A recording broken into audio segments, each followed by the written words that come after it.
Now, I'm going to demonstrate today the entire process, but let me just offer you a summary of sorts so that you'll know the path ahead, all right? So, how do we derive the main point? Well, we know that the motive of the author behind writing the passage is to convey a main message, all right? So, that's the motive of the passage. So, how will the author arrive at the main motive? Well, the author will discuss different aspects of that main idea, different facets of that main idea or different points related to the main idea, all right, in different paragraphs. Say paragraph one would cover one idea, paragraph two would cover the second or the third point, something like that. And then when we put together the paragraph summaries, each of the paragraphs, para summary will converge or help us reach the main idea. All right. Therefore, we need to map the passage as we are reading. We need to make para summaries of each paragraph, and then we need to arrive at the main idea. This is what we're going to do today. So, this is what I'm going to do. This is just a synopsis of what I'm going to do. All right. Let's get started with this.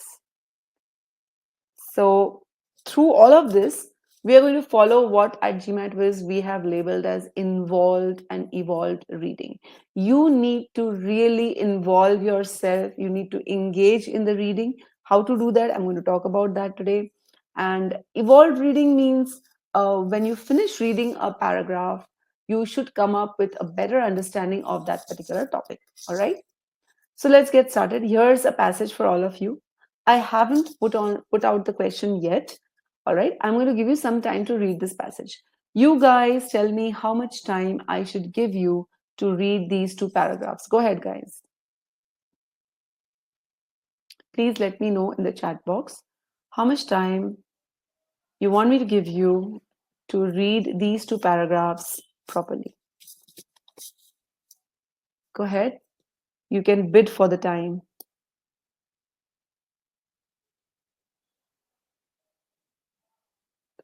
40 seconds, says Shreya. I'm so sorry, Shreya. 40 seconds will not get you anywhere. Um, S says 2 minutes. Shubhra says 1 minute. Piyush says 3.5 minutes. Pragya says 2 minutes. Abhishek says 2 minutes. So it's very clear that you guys read the passage in a flash. You hardly spend 30 seconds for one para. So that's 1 minute or 2 minutes you would finish reading the passage. It seems all of y'all would need the 2 minutes or 3 minutes. All right. So I'm going to give you 3 minutes to read the passage. That seems to be the average time that you guys feel it would take you to read this passage. So 3 minutes just to read the passage, and then I'm going to bring up the question for which I'll give you 1 more minute. All right. So total, you will be getting 4 minutes to answer this question. And then we're going to talk about how to correctly answer this question. All right. So your time starts now. All right. 3 minutes to read this passage. And then I will bring up the question, 1 more minute to answer that question. So 4 minutes in all. Get started, guys. I'm going to mute myself while you read the passage.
10 more seconds for the 3-minute mark to be up.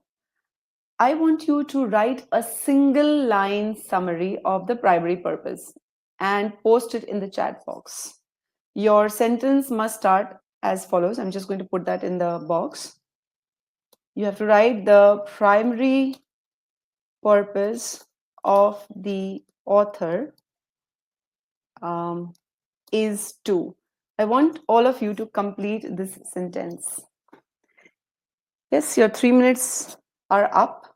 So please just write down what you believe is the primary purpose of the author in this passage in your own words. Please complete that sentence. The primary purpose of the author is to.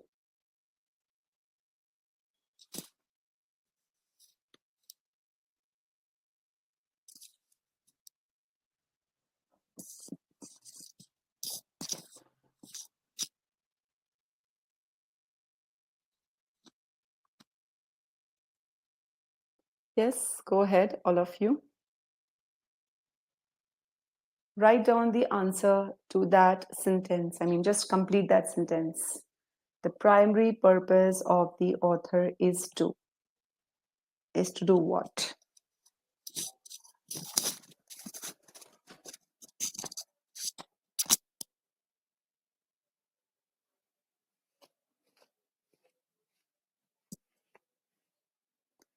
All right, thank you. So I've got one answer. The primary purpose of the author is to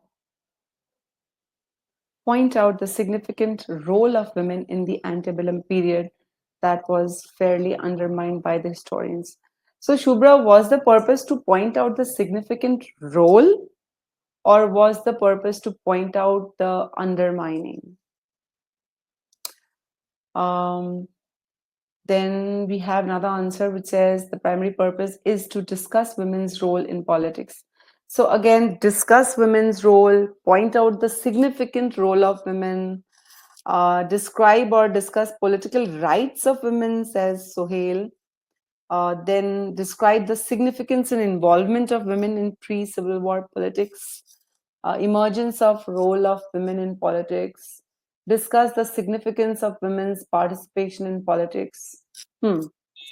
It seems most of you believe the purpose is to discuss the importance of women's role in politics. Fair enough. Let's see whether most of you are correct or not. So I'm going to bring up the question. Okay. Here's the question. You have exactly 1 minute to answer this question. Let me bring up the polls.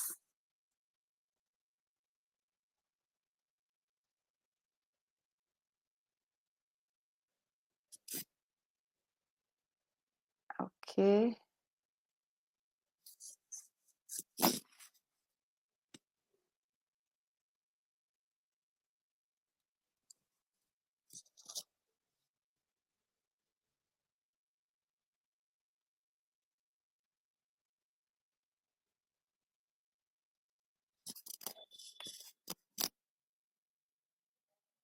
Forty seconds left. I'm just going to end the poll, guys. So please, the moment you get your answer, please mark it.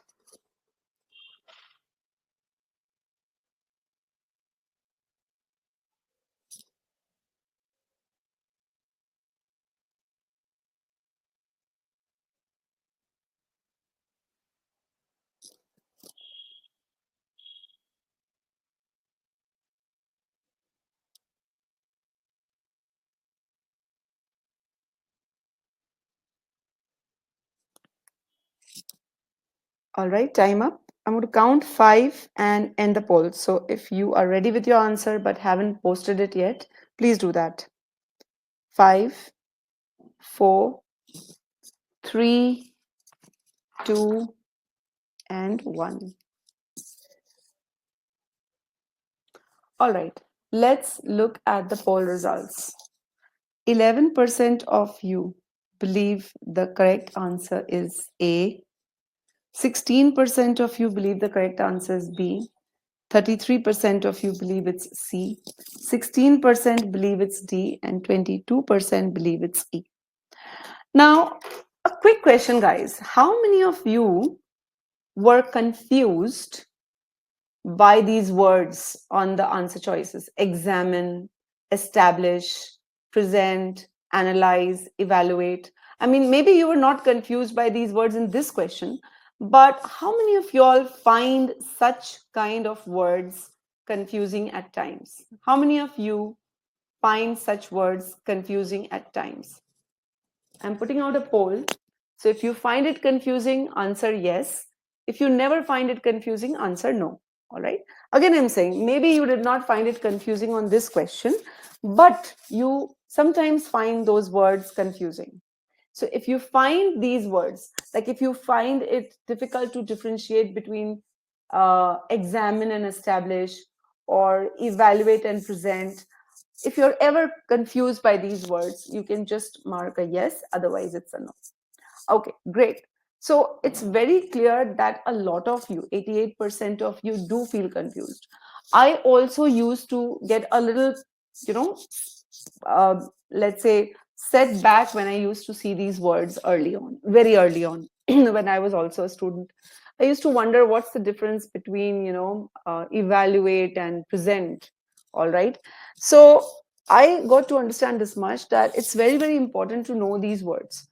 All right. We at GMAT Wiz call these confusing words. All right. I'm going to discuss this answer in a moment with you. But let's first understand what are these confusing words, because many times these kind of words are present not only in the primary purpose questions, but also in other question types. All right. And therefore, it is important to know the difference between these. Now, confusing words are words which to us they seem to be similar, but actually they have a distinguishable meaning. All right.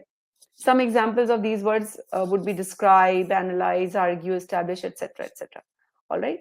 So what we've done at GMAT Wiz is we've grouped some of these words together. Words with similar meanings, we have grouped them together. For example, when we use words such as describe or explain or discuss or present, they don't really have any difference in terms of meaning. However, when we use words such as evaluate, assess, examine, analyze, there is a distinct difference in that meaning. Similarly, when we talk about challenge and question and argue or contest or criticize, it's very clear what the author wants to do. Those words also have a distinct similar meaning. All right. So what we've done at GMAT Wiz is we've grouped these words together and we have brought out the difference. So where is the confusion basically? You'll never find that you are confused between words of the same group. Like you'll not find yourself confused between describe and explain or challenge and question. But you will be confused between these kinds of words such as discuss and evaluate, or evaluate and challenge, or discuss and establish. All right. So what we've done is we have kind of identified a factor which makes all the difference between the words of one group and the words of the other group. All right. So for example, when the author in the passage is merely giving out details and explanations, setting out a lot of explanations and details without really pointing out any agreement or disagreement. Mind it, there might be a conclusion, but there is no agreement or disagreement that the author is pointing out. Then the author uses these kinds of words. Then in the answer choices, you are likely to find words such as describe, explain, discuss, and present.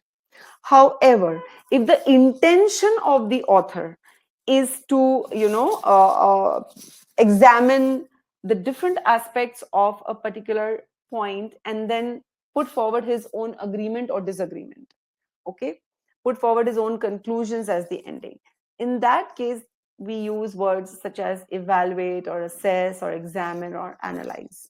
All right. There's always this intention of weighing the pros and cons, the goods and the bads, the two sides of the coin, all right, different aspects, and then come up with the conclusion. So then we use those words.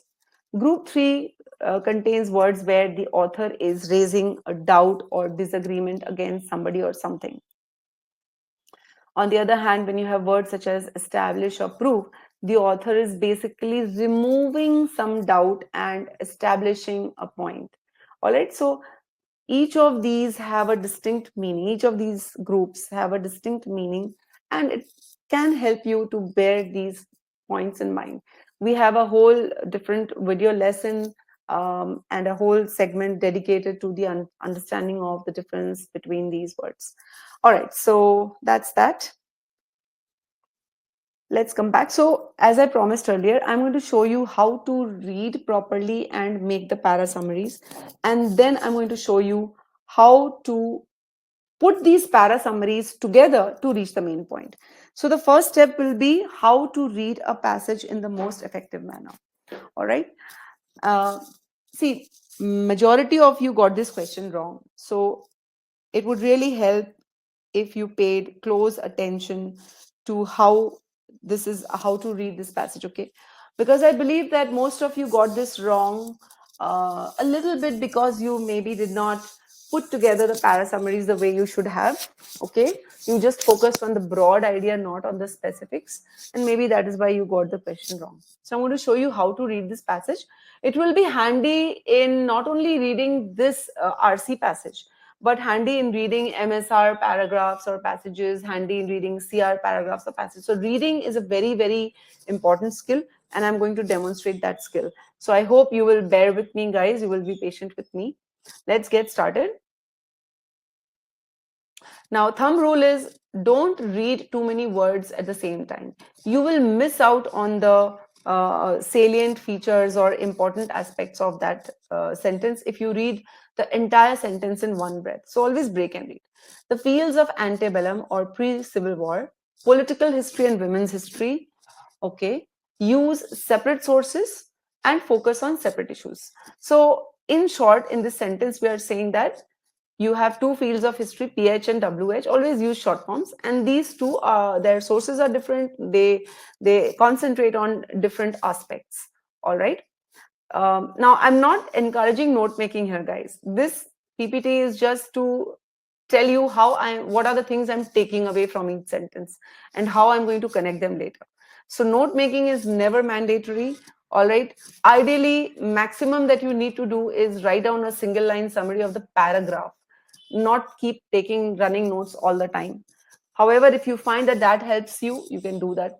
You can develop your own style of note making. For example, you don't write so many words here. You just write that, okay, political history, all right, and you have women's history, okay, different sources, different focus, just like this. You can just develop a style of your own. All right. So let me carry on. All right. The political historians, okay, so now we're going to talk about one aspect, examining sources such as voting records, newspapers, and political writing. So I'm going to kind of focus, okay, these are the kind of papers, etc., that these people are examining. Focus on the emergence in the 1840s of a new American political nation. All right. So what is this line saying? This line is saying political historians, they focus on these like public documents, voting records, newspapers, they're all public documents, and they focus on the political nation. All right. And since women were neither voters nor politicians, so this line tells us a very important factor about women in the pre-Civil War period. Women were not allowed to vote. They weren't politicians. All right. They received little discussion. Okay. So because women were apolitical, or they were not into politics, therefore the political historians, they just focus on the public documents, they don't focus on women. Okay, this is the summary of the second line. Third sentence, women's historians meanwhile, so these are transition words, very, very important, very, very important. Okay, have shown little interest in the subject of party politics. Instead, okay, again a transition word, drawing on personal papers, legal records such as, and then you have examples, wills, records of female associations, to throw light upon women's domestic lives, their moral reform activities, emergence of women's rights movement. So none of these things are about politics. They are just about women and other things except politics. So clearly there is a distinction that is drawn here. All right. So women historians source personal documents, focus on women's personal movements, but not on politics. Now, this is what I have read. How will I summarize all of this? Okay, so here is this part important. And in what way they are different? Public versus personal. Okay. Um, Politics, focus on politics, and these focus on women's personal movements. And but one thing is very common, they don't focus on women and politics together. So if I had to correlate these two statements, all right, political historians and women historians, they have something that is different and they have something in common. As a good reader, you should be able to see what is it that they have different. Well, one focuses on politics, one focuses on women's personal movements. That's the difference. What is common? Common is neither of them talk about women in politics. So this summary would be ideal. Both political historians and women historians leave out one aspect of history while focusing exclusively on another. In that way, very little is written about women's political engagement. Now, I'm not expecting you to learn to read like this and summarize like this in one day, but this is where you want to reach. You want to inculcate habits of a good reader. A good reader not only just reads the words, reads into the words. He or she dives deep into the world that the author wants to open up. Yes, Vib, too much of note making doesn't make sense in RC, all right, because that's going to detract you. MSR, you do need to make a certain amount of, you do need to make notes because you're looking at 2 or 3 tabs, and if there's a lot of information there in terms of paragraphs. You should make notes for there. I am totally for note making in terms of MSR. But in RCs and CRs, not too much of writing should be given time. Your entire concentration or focus should be in correlating, in inferring as you read. All right. So MSR, you should make notes, but for RCs, CRs, two-part analysis, not really needed. In RCs, you can write on a single line summary of the paragraph. That helps. In two-part analysis, not always needed. So for example, if you have a two-part analysis where a lot of conditions are given out, then it might make sense to note down the conditions one after the other, one below the other, so that you can study the conditions properly. So it totally depends on what kind of question you're facing in TPA. All right. So two-part analysis, you might need to put pen to paper if you have conditionals, if you have those, seating arrangements or timing selections, those kind of questions, you might need the pen and paper. All right. Okay, let's start with the next paragraph. However, now it's very, very important that you draw a connection right away between one para and the other. So far we've seen how we were correlating within the paragraph. Now I'm going to show you how to correlate between paragraphs. However means whatever the author ended the previous paragraph with, this sentence is going to be in contrast of that. So in the previous paragraph, the author ended with the idea that women historians did not discuss politics and women.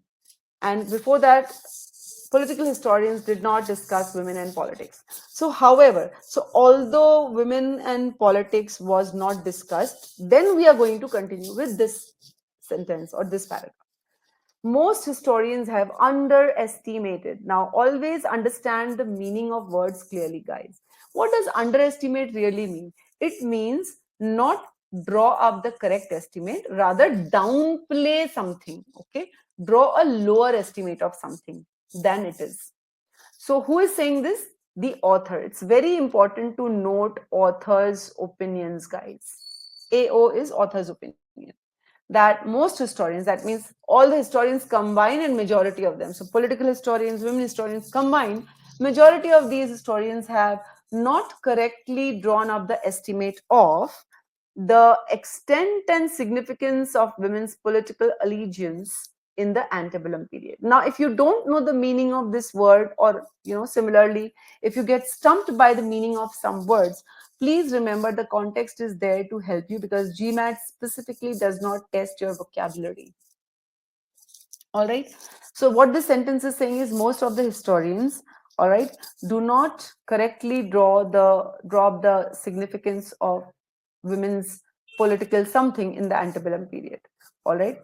That means they are not drawing up how women are involved in politics. Probably that is what the meaning of allegiance could be. Let's read further to get the meaning of that word allegiance. For example, now whenever you see examples mentioned, right then and there, establish why the example has been mentioned. You get a lot of these questions which say the author has quoted this example in order to, right? So if while reading the passage you have understood why that example was quoted, it will be easier for you to answer that question if or when it comes up.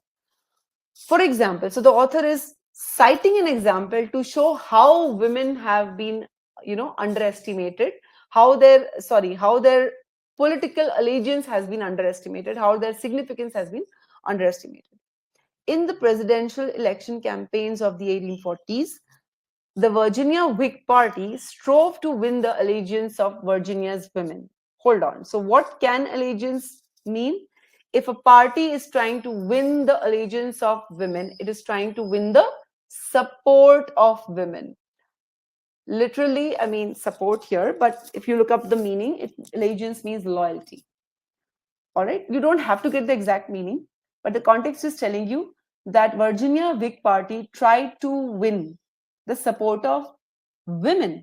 Now, you might wonder, why did the party want to win the women's support?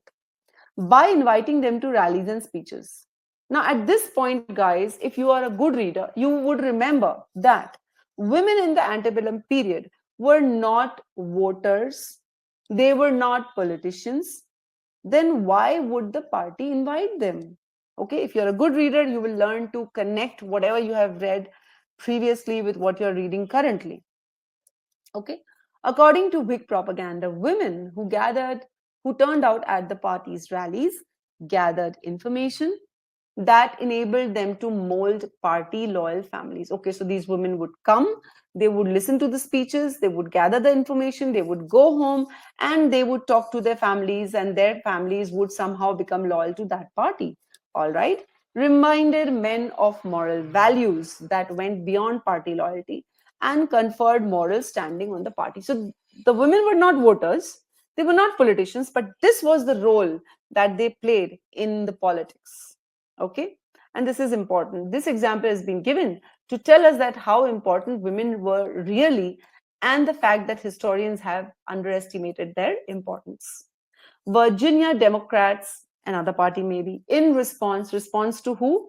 Response to the Whig Party, began to make similar appeals. Similar appeals means also began to invite them to rallies and speeches. All right. By the mid 1850s, the inclusion of women in the rituals of party politics had become commonplace. All right. So, although the historians have not captured this aspect of women, it was there. And this is what this paragraph is trying to tell us. And the ideology that justified such inclusion had been assimilated by the Democrats. So Democrats had also accepted that women played an important role. So what the author here is telling us, that historians have not really captured the full extent and importance of the role that women played in the politics, although they were not voters, they were not politicians. Okay, the author's opinion has been mentioned here, very important, because any primary purpose question will need you to understand the author's opinions wherever and whenever they have been mentioned in the passage. And the author gives an example to support his own opinion. So finally, the summary of this paragraph is, although women played an important role in politics, this is what the author believes, most historians have underestimated or downplayed that role. So you see, all you need to do is just get these two summaries down, all right? So that you can now put these two para summaries to derive the main point. So let me just quickly bring up a poll at this point, guys. Is the process clear to all of you? Is the process clear? Please give yourself a clear 10-15 days to inculcate these reading habits. Thereafter, there will be no looking back on GMAT RCs. Trust me on this. Yes, initially you will take a lot more time to read the paragraph. Remember, that is not what you're going to do in the exam. Obviously, you're going to try to bring down the timing. But if you practice this method regularly, automatically your time will come down. I have had a lot of experience during my private tutoring with students. Initially when they came to me with a very low in confidence, very low in reading skills, initially they said that, Sunita, it's taking me 10 minutes to read the passage, it's taking me 8 minutes to read the passage. But gradually they were able to bring it down to those 4 to 5 minutes, the ideal time to give time to the passage. How did that reduce their time? Because the time they took on answering the question went down drastically. So eventually they were able to, successfully answer 4 questions, read the passage and answer 4 questions within 8 to 8.5 minutes, which is what should be the ideal time. All right. So let me put the two para summaries together. So the first paragraph is saying that both the fields of historians left out women and politics. All right. And the second paragraph saying women were important in politics. All right. So you need to add the two up, that historians left it out, but women were important. So ultimately, what we are getting is, in the antebellum period, different historians have focused differently on women's political involvement. This part I'm borrowing from here, the difference, right? And from the second paragraph, I'm borrowing the but, because of that, however, all right. And this part, by and large, they have downplayed that role. These two parts I'm borrowing from here. And that's my main idea. Now, whichever option focuses closely to this idea, that the main purpose is not just to point out the difference, guys. The reason behind pointing out the difference is to lead you as a reader to realize that these two fields of historians didn't mention the role of women much, but women really played an important role. Okay, so now let's come down to this again. I'm going to give you one more chance to answer this question, guys.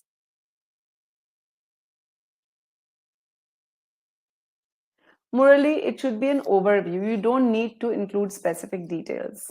All right?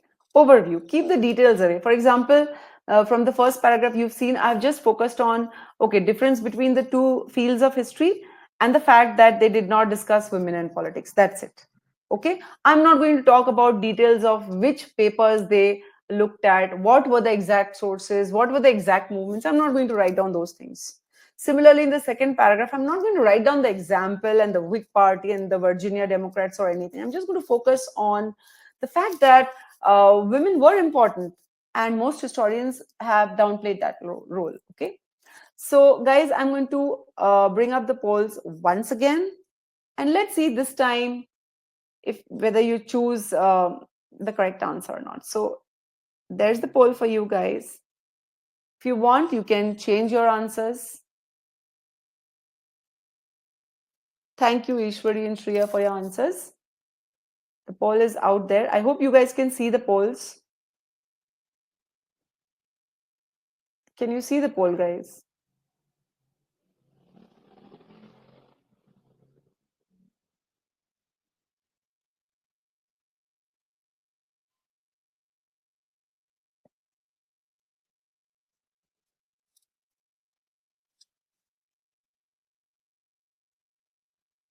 You cannot see the poll. Okay, let me just show the poll once again. Just give me a moment, guys. Let me bring up the polls for you.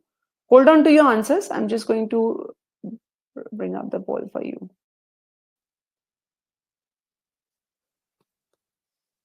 For some reason, the old poll is not reflecting here. So let me just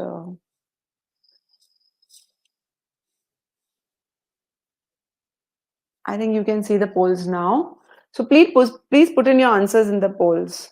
Yeah, sorry, Vib and Piyush and Ishwari and S. I have just put out the poll. I think now you can see.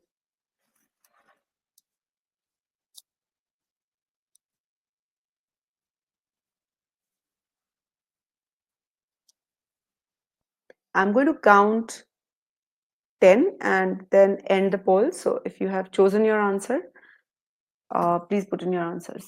10, 9, 8, 7, 6, 5, 4, 3, 2, and 1.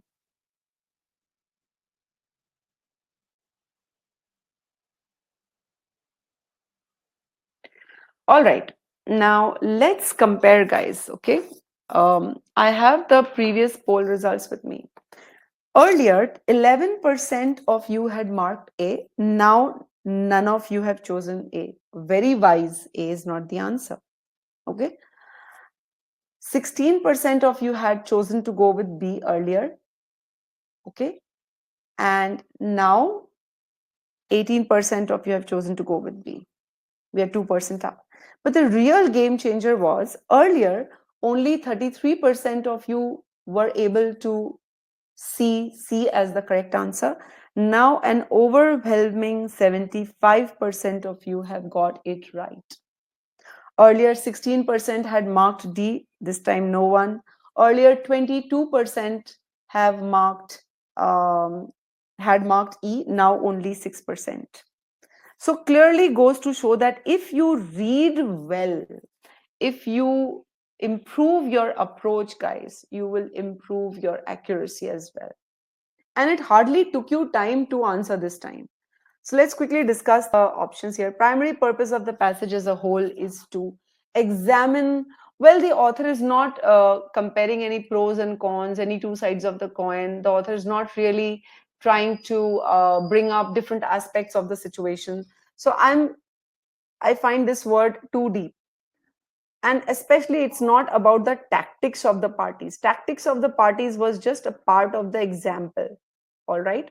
So this choice is, the confusing word is wrong and it's very limited in scope. It's talking about the example only. So this choice is out. Establish means prove. Now remember, when you are trying to prove something, it means first you will establish that somebody is wrong and then prove yourself right. The author doesn't say that the historians are, like, doesn't outrightly disprove them, just says that they have not drawn the correct estimate. So again, the word establish is too strong here. The effect of women's involvement in politics. Okay, is the author trying to establish the effect? No.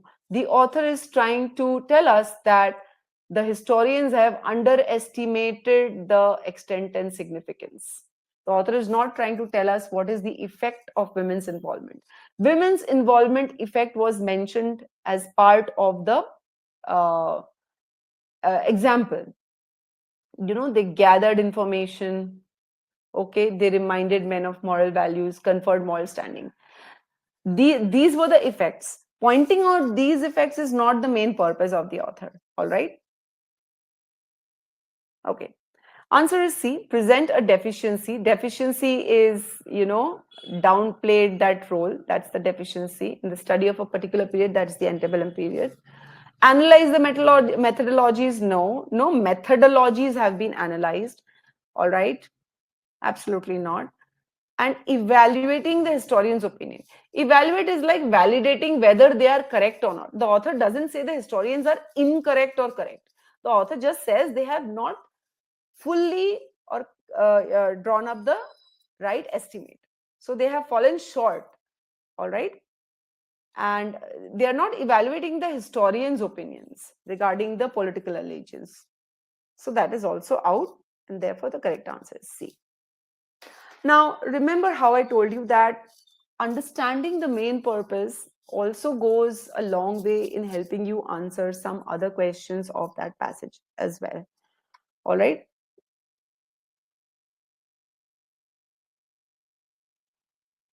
Stuti has asked a very important question. while answering main point question, we need to answer as per what we inferred or what the author has inferred. Stuti, you have to infer what the author has inferred. All right. You as a reader have to understand what the author is trying to tell you. So the author has understood something. The author is trying to pass on his understanding to you, his or her understanding. You have to write down the author's understanding. Okay. Your inference and the author's inference has to be the same. Methodologies is something when a technical aspect of a certain practice is discussed. Yes, Vib, methodology is basically the approach or the way in which something is understood. So the way in which the two fields of historians operate, that way has been mentioned in the first paragraph, but that's not the main purpose. All right. So let me bring up the next question of this passage. Here you go. I'm going to give you 1 minute to solve this question, and let me bring up the polls.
Okay, guys, I'm going to count 10 and end the poll. So please put in your answers if you haven't put in. Murali, I'll answer your question in a moment. 10, 9, 8, 7, 6, 5, 4, 3, 2, 1. Okay, let's look at the answers. So 18% of you have chosen A, 9% of you have chosen B, 54% of you have chosen C, none of you have chosen D, and 18% have chosen E. Okay, let me see whether this is correct or not. So let me now Murli has presented a good question here. Let me just read out to you guys and I'm going to answer that. Maybe it might be a doubt in some of the other students' minds. All right. So Murli is saying the primary purpose has to be from the passage as a whole. Yes. But here the deficiency is being presented in the second paragraph, whereas the first paragraph discusses on what the historians have concentrated. So in a sense, may I know generally how do we go about choosing the right answer? So Murli, think of it like this. The first paragraph, the author discusses the two fields of histories and the differences. Is that his ultimate goal? Just to tell you about the main purpose? Or is his ultimate goal to discuss the main purpose and tell you that there is a deficiency in those two, to discuss the two fields and then tell you there is a deficiency in that field. So the ultimate purpose is to tell you the deficiency or to present to you just the difference between the two, fields of history. So the author, by discussing the differences in the two fields of history, is going ahead to discuss how those two fields of history are falling short. All right. So that is how you will decide what is the limited scope. So the limited scope is discussing the two different fields of history and the difference between them. that's the limited scope. The full scope is discussing the difference and pointing out the deficiency. So you have to choose an option which is closest to the ultimate goal. All right. I hope that is clear, Murli. Now let's discuss this answer. So some of you, some of the others, S, Wib, have chosen um, an option and put it here. I've got your. So let's read. Now we are going to keep in mind that the main purpose is to show us, the author's main purpose is to tell us that in the antebellum period, different historians have focused differently on women's political involvement, but by and large, they have downplayed that role. Okay, this is what we've got to remember. The author of the passage would be most likely to agree with. Okay, so we are talking about again the author's perspective with which of the following statements regarding most historians. So the author will agree that most historians have downplayed that role. Correct? This is our answer. Let's see which one. Now, majority of you have chosen C, which is the correct answer. 54%. They have downplayed that role. So they have incorrectly assumed that women played a small role. They have incorrectly assumed that women played a small role. That's the correct answer. All right. The other majority was A and E. Let's see. They have failed to. Okay, so far so good. Although I think underestimated and failed are two, like failed is a very strong word. Underestimated simply means that you have not drawn a correct estimate, but failed is like saying that you have totally failed. So, anyways, even if I let that pass, the author is not saying that the historians have not adequately contrasted the roles. The issue is not about contrasting different roles. Okay, so this is out. Similarly, E, they have overlooked the role, correct, that the women's political activities played, correct, in women's rights movement, incorrect. That is why E is out. So one good way to read answer choices is to divide the answer choices into small parts and read. Whichever part doesn't align with the passage, remove it. Okay, so E is out, A is out. All right. None of you have marked D, which is not the answer. B, let's read B. They have failed to see that political propaganda did not reflect the reality of women. Actually, it's wrong. The political propaganda did reflect. Okay. So if I remove this not, then the answer is correct. They have failed to see that political propaganda advocating women's political involvement reflected the reality. So the political propaganda reflected the reality, but the historians have failed to see that. The not makes this choice incorrect. Okay. So B is out. C is the correct answer. D is out. There is no question of misinterpreting descriptions. And E is out because of the last bit where I put across. So the correct answer is C.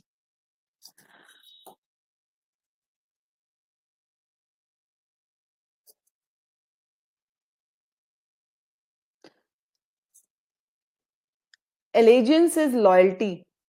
Okay.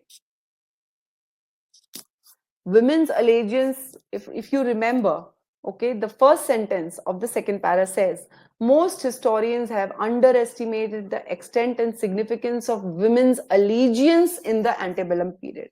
So it is women's allegiance, all right, in a way which is directly women only, all right. So it's the same thing. My loyalty is me, right? My allegiance is me only. So please break down your sentences and read if you really want to improve your accuracy. So the key difference in the way we want you to read, a GMAT way student reads, and the way any other student generally reads is the reading speed versus comprehension speed. You are focusing so much on the reading speed that your comprehension is lagging behind. All right, involved and evolved reading, if you follow it, it helps you develop this comprehension speed. You think like the author, understand what the author is trying to tell you as the reader. Don't just read the words. Think of it as a conversation with the author. The author is telling you something. It's like watching a movie. You break the sentences into small chunks, okay? Derive the meaning of each small chunk. For subsequent sentences, use a transition word to connect to the previous sentence, use the conjunctions to tell you how the author is moving ahead with the ideas, summarize the paragraph, okay, and then put together the paragraphs to summarize the passage to get the main idea. So for all of these things, you have to build the right skills. For example, you must have noticed me breaking at certain places and reading. So where do I break? How do I know where to break? All right. So where to pause? How to understand the complex words? Like how did I understand the meaning of allegiance and so on? uh, how to make notes, or differentiate between where we are talking about a fact and where we are looking at an opinion, how to understand where we are talking about the author's opinion and where we are talking about somebody else's opinion. Uh, all of this will merge into understanding the intent of the author. At GMATWiz, we have dedicated over 10 hours just to build the right reading skills. If you see this, involved and evolved reading, right? We have dedicated lots of time to help you read this better. Small portions helping you read better. So here's another passage for you to read, guys. All right. This time I'm going to give you 4 minutes, and then I'm going to bring up the question. Murli is saying tips. So understanding the organization structure of an RC passage. So Murli, yes. What I can tell you is this: that in any given passage, you will see that one sentence and the other, all right, the author will always either, I mean, the sentences will either be going in the same direction, agreeing with one another, or going in the opposite direction, or will be neutral. So the author will usually introduce a point, expand on that point, or detract on that point, and ultimately put his point forward. Like it's like an essay that you see written in schools, all right. So much of the passage is about author presenting you with premise, on author presenting you with some counter premise, some intermediate conclusions, and then reaching the conclusions, like in CR, a big CR. All right. So go ahead, read this passage. I'm going to give you 4 minutes.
All right, guys, you have a minute to answer that question.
All right, guys, your time up. So I'm going to count 5 and end the polls.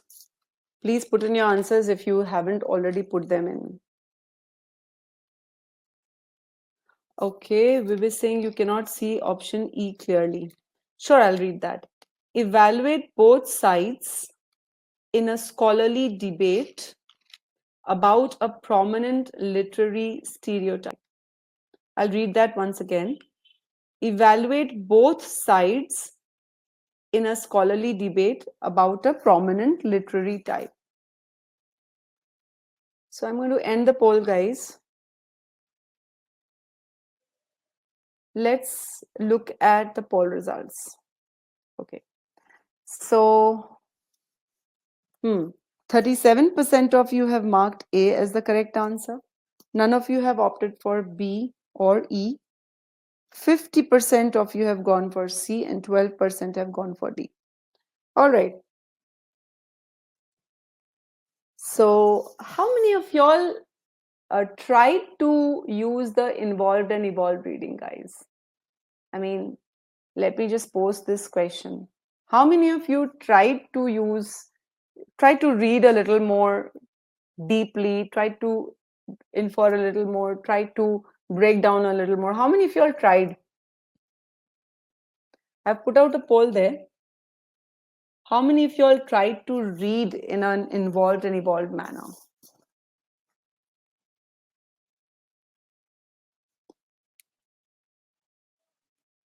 Uh, okay. I mean, again, you don't have to be absolutely successful, but if you tried, you see the reason why I'm asking this. So my poll results are showing that all of you tried to read in a more involved and evolved manner. Why did I ask this? Now, 50% of you got this question correct. Unlike the last question, which was harder than, this paragraph is harder than the first passage. Yet, 50% of you got this question, correct. So let's see. All right, let me read the passage with you. Antonia Castaneda, let me call her AC for short. Always use short forms, that will help you better. Antonia Castaneda has utilized scholarship from women's studies and Mexican American history. So she has used two sources, that is women's study and Mexican American history, to do something. To examine 19th century literary portrayal. What is literary portrayal? Portrayal in literature of Mexican women. All right, so what this sentence tells us, the first sentence tells us, what is the subject that AC was studying? She wanted to find out how the Mexican women were shown in the literature of the 19th century. And for this, she looked at two sources, that is the women's studies and Mexican American history. So it's all about literary portrayal of Mexican women. All right. As Castaneda notes, so now we're going to go ahead with what Castaneda found. Scholars of women's history observe that. So remember, Castaneda was looking into the women's studies. So probably these scholars are the ones who wrote those women's studies. These scholars observe that in the US, male novelists of the period define women solely in their domestic roles of a wife. Now, you would have seen that I kind of skipped this portion between dashes. All right, I kind of skipped that portion. Not that I'm not going to read it, but I'm going to read it after I've finished reading the portion outside the blank. So, outside the blank, we are saying that some scholars have noted that male novelists of the US in the 19th century, they focused solely on the domestic roles of women. That is the role of wife and mother. Now I'm going to read the portion within the sentences. During which means during this period, according to these scholars, women's traditional economic role in the home based agriculture. So, probably women traditionally played some economic role in the home based agriculture, and these traditional roles were threatened by the factory based industrial economy. So, that means we can infer that 19th century was a period of transition from the home based agricultural economy to a factory based industrial economy. And during this period, novelists mostly portrayed women in their domestic roles. Now, women in general, mind it, we are not still talking about Mexican women or any such. We're just talking about women in general. So, probably the scholars might be giving a reason that women's traditional role changed. And that is why maybe they focused only on women's domestic roles. They wanted to bring up that role more and more. Castaneda finds, so we're continuing with Castaneda's findings, that during the same period that saw non-Hispanic women. Now, if you don't know the meaning of non-Hispanic, again, do not get scared. Don't panic. Please focus on the context. So, this is a period that saw non-Hispanic women being economically displaced by industrialization, which is what we were talking about within the dashes. That there was a change in the pattern of the economy, in the nature of the economy, from a agriculture-based economy. They were moving. The country was moving towards industrial-based economy, industry-based economy, right? And there we saw that women, their economic role was displaced by this industrialization. So non-Hispanic women were economically displaced. Hispanic law in the territorial California protected the economic position of Californianas. Californianas, who are they? They are the Mexican women. So if Hispanic law was protecting the Californianas, who are the Mexican women, then Hispanic means Mexican, non-Hispanic means non-Mexican. So non-Mexican women were economically displaced, but the Mexican women's economic position was safeguarded by the Hispanic law. They were ensured property rights, they were ensured inheritance rights equal to those of males. So that's a difference between the non-Mexican women's position during that period and the Mexican women's position. So this paragraph so far doesn't really talk about the literary portrayal of Mexican women. It just talks about the portrayal of women in domestic roles, all right? But it tells us the real life situation of non-Hispanic, that is non-Mexican and Mexican women, all right? So that's what we've got to note, that this paragraph is all about Castaneda examining how the Mexican women of the 19th century were portrayed in the literature and identifying a difference between the Mexican women and other American women. This is all. Now, when we read the next paragraph, we begin to understand that now we are talking about literature more and more. For Castaneda, the laws explain a stereotypical plot. Stereotypical plot means a typical plot created by non-Mexican novelists. What is this plot? It is a story of ambitious non-Hispanic merchant. Now, ambitious word here indicates somebody who wants to make money. So there was, in these stories, there would be this non-Mexican merchant who wanted to make money, and he would be desirous of marrying the elite Californiana. Elite means rich, Californiana means the Mexican woman. All right, so non-Mexican man wants to marry the Mexican woman because she's rich. This is the theme of most plots of that time. These novels, favorable portrayal, okay, of such women is noteworthy. Now, we are coming to the crux of the matter. Remember how AC wanted to study the portrayal of Mexican women? Here we are saying that these Mexican women were portrayed favorably. And this is noteworthy. Why is it noteworthy? Because, now let's read. Because Mexican American historians have concluded that unflattering literary depiction of Mexicans. Now hold on. The Mexican women who had money, the elite Californiana, was portrayed favorably. But unflattering depictions of Mexicans means that means Mexicans in general, not these rich Mexican women. They were vital in getting the support of the public for the Mexican American War. All right, so it means there is a difference here. The Mexicans in general were portrayed unflatteringly so that the American people would not like them. But the Mexican women who had money, they were portrayed favorably. Why is that so? Let's read further. So AC is noting a contradiction here. The novel shows the Californians in a good light, but portrays the common Mexicans in a bad light. All right. What is the reason? The importance of economic alliances forged through marriages with Californianas. Okay, so the non-Mexicans would be marrying these rich Mexican women. That was important. Economically, it was important in the country. All right, and that explains the contradiction. Which contradiction? Why Californianas were shown in a good light, but the common Mexicans were portrayed in a bad light. Look at the last sentence. It says, because of their real life economic significance, the Californianas were portrayed more favorably than were others of the same nationality. So the first paragraph spoke about Antonio Castaneda trying to examine the literary portrayal of Mexican women. And this last sentence says that Mexican women who had money, they were portrayed more favorably than the other Mexicans of that time. So that's the summary. It tells us that in literature, Mexican women were portrayed favorably if they had money, but the other Mexicans were not portrayed favorably.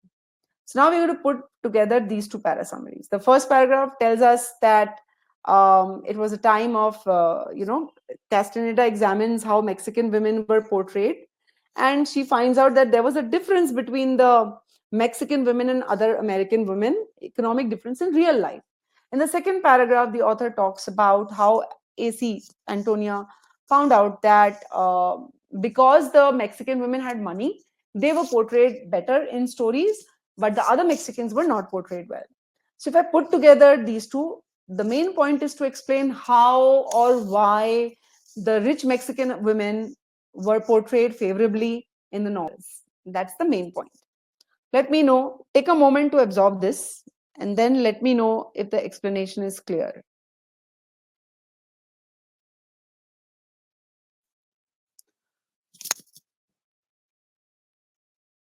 Let me know if it will take some practice, guys. Right now, perhaps because in the session you have a time limit and therefore you have to read faster, but on your own, practice this with all the time you have in the world. Practice the art of reading carefully. Whenever you learn a new skill, it takes some time, but once you have learned that skill, automatically the time goes down.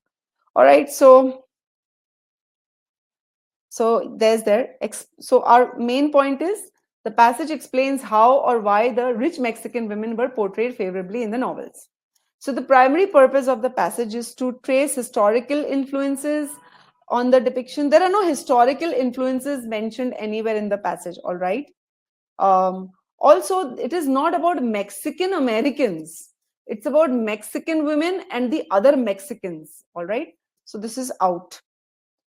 A, I mean, 37% of you marked A, guys. It doesn't even talk about Mexican women. All right. So read your answer choices carefully. 37% of you marked A as the correct answer. 37 is a huge number, which means you just did not read you just saw the word Mexican, you just saw the word historical, you just saw the word influence, you just saw the word 19th century and marked it. It's a distortion. Explain, nobody has chosen B, and of course, nothing about women's studies and all is there. Describe the historical origin. Historical origin means how something originated.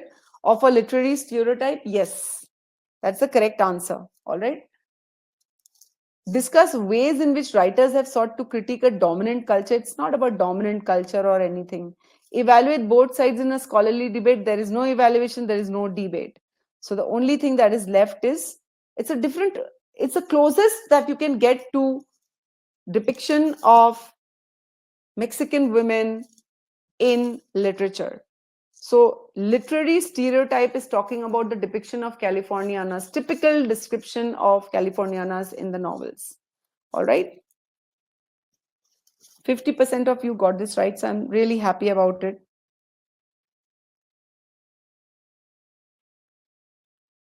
Okay. Let's, so here's another question. All right.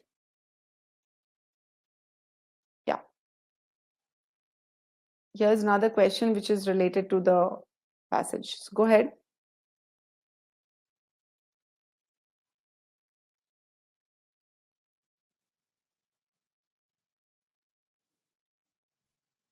I'm going to bring up the polls.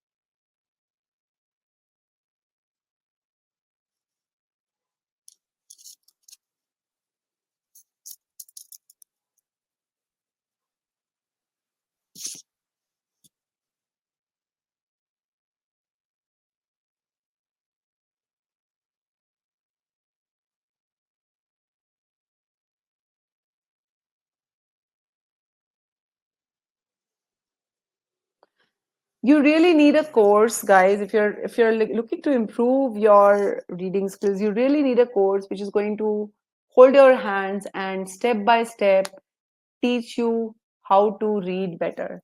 Without improving your reading and comprehension, not only will you falter in RCs, it will also affect your reading abilities for your MSRs, your TPAs, your CR, and all of it. Great. I'm going to count 10 and close the polls. I'm going to count 5, in fact. 5, 4, 3, 2, and 1. Well, all of you have got that question right.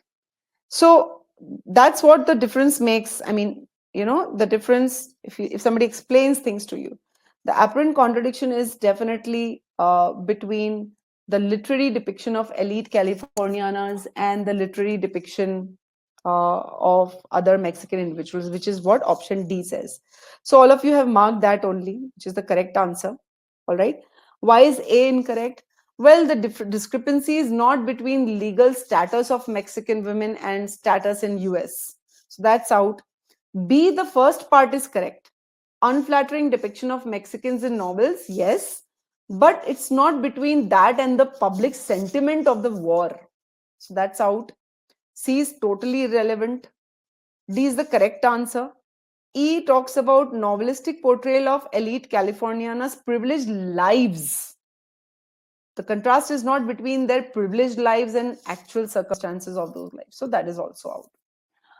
All right. So that brings us to the end of this webinar, guys. Now, again, the main purpose of the webinar was to show you how to read better.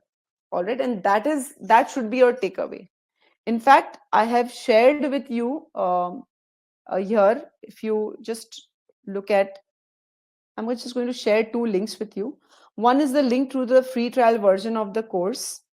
If you want to take a closer look at our course, and if you're looking to take up a course to help you in your prep. The other is a link to talk with our strategy experts. You can set up a free call by booking a slot on calendly.com, and you can talk to our experts about your prep if you are just starting, or if you're facing a problem in your prep, or you've taken the exam but haven't got the right score and you don't know what to do about it. Anything, you can talk to us. So Pragya has said something. Pragya says, so Pragya, I'm going to read out your message. Thank you so much for writing that, Pragya. Pragya says, thank you for today's session. I also attended the one last week. These have been helpful. You want to highlight that you use the Calendly link and booked a slot for Monday. Okay. All right. I'll just take this up definitely. Pragya, I'm going to take this up. Don't worry. All right. Pragya, can you just share your contact with me share with your contact privately with me? I'll get in touch with you. I'll make sure that it could have been some emergency. If you can share your contact, Pragya, I'll make sure somebody gets in touch with you.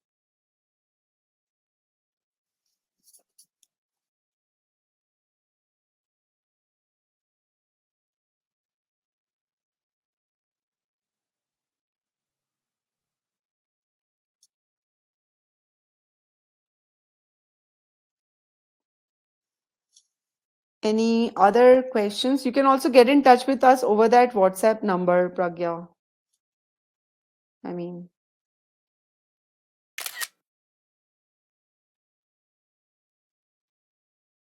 it could have been some technical glitch also. So I'll just take this up.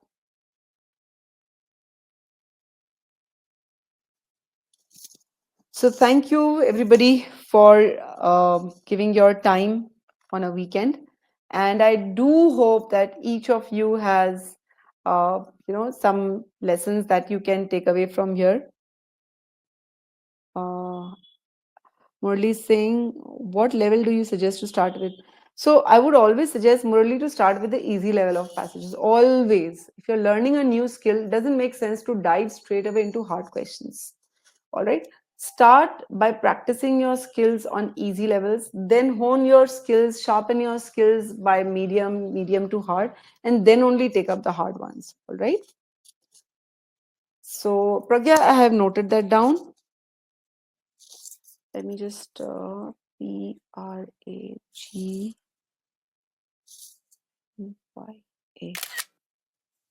dot. Okay. Thanks, Pragya. I'll make sure we take care of that. So thank you, everybody. Have a good day if you've just begun your day, and a good night, guys, if you're ending your day. All the very best for your prep. And yes, improve your reading. You'll see a lot of things on GMAT will improve, not just verbal, but even the way you read quant questions or DI questions. So thank you and take care.